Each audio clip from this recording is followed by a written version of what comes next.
আসসালামু আলাইকুম। আজকে শুক্রবার, কালকে আমাদের অফিসে ওয়ান ডিশ পার্টি। তো আমার পড়েছে চুই গোস্ত রান্নার পালা। তাই আমি বাজার থেকে গরু মাংস আর চুই গোস্ত নিয়ে হাজির হয়েছি আমার রান্নাঘরে। আমি এখন চুই গোস্তটাকে প্রসেস করছি। আগেই গরু মাংস ধুয়ে নিয়েছি।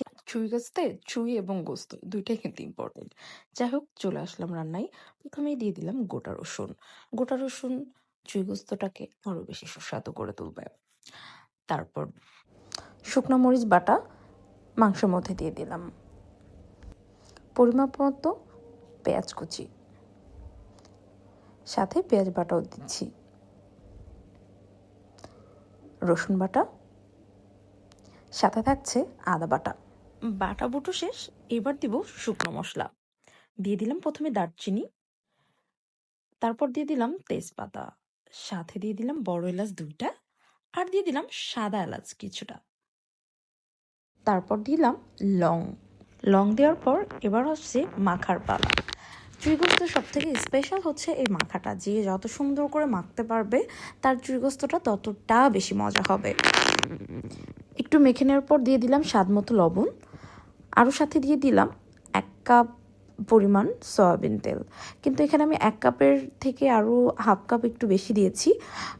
সব কিছু দিয়ে সুন্দর করে মাংসটা একদম তেলটা যতক্ষণ না পর্যন্ত ছাড়বে কষিয়ে নিতে হবে, কারণ এই সময় কষানোটা খুবই ইম্পর্ট্যান্ট। এই সময় কষানোর পরেই কিন্তু আপনার চুই গোস্তটা কেমন হবে এটা বোঝা যাবে।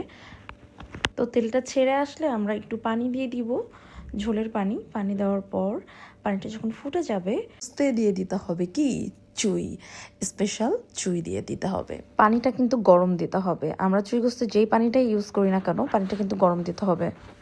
আর পানিটা একটু কমে আসলেই দিয়ে দিতে হবে গোটা রসুন। গোটা রসুনের মধ্যে যখন মশলাগুলো যাবে আর আমরা মুখে দিব, ইয়ামি মনে হবে। তো আমরা দিয়ে দিয়েছি গোটা রসুন।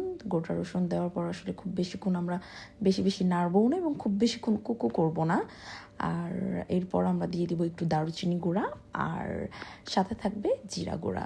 দারুচিনি গুঁড়া দেওয়ার পর আসলে আমাদের মাংসের কালারটা একটু চেঞ্জ হয়ে যাবে, একটু কালো কালো চলে আসবে, যেটা আসলে মেন পার্ট বলতে পারি আমরা চুই গোস্তের।